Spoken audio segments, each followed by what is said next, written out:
हनुमानांना सांगितलेलं होतं प्रभू रामचंद्रांनी ही अंगठी देऊन श्रीलंकेला देऊन येते. 800 मैलाचं अंतर पार करताना त्यांनी ज्यावेळेला उड्डाण घेतलं त्यावेळेला त्यांच्या रस्त्यात 3 अडथळे आले. पहिला होता मैनक पर्वत, ज्या पर्वतावर सगळ्या सुखसोयी होत्या, ते थांबले नाहीत, पुढे गेले.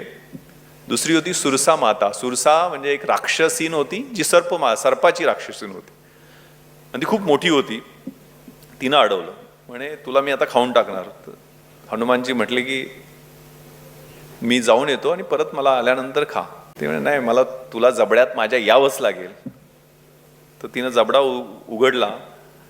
आपल्याला माहिती आहे हनुमानजी मोठे मोठे मोठे होतात, तर तिनं पण आपला जबडा मोठा मोठा केला आणि हनुमानजीकडे ती क्लुप्ती होती, ते एकदम छोटे झाले, पटकन जबड्यात गेले आणि पटकन बाहेर आले. म्हणजे ते प्रॉमिस पूर्ण केलं. याचा अर्थ एवढाच नाहीये की कधी छोटं व्हायचं आयुष्यात आणि कधी मोठं व्हायचं हे कळलं पाहिजे.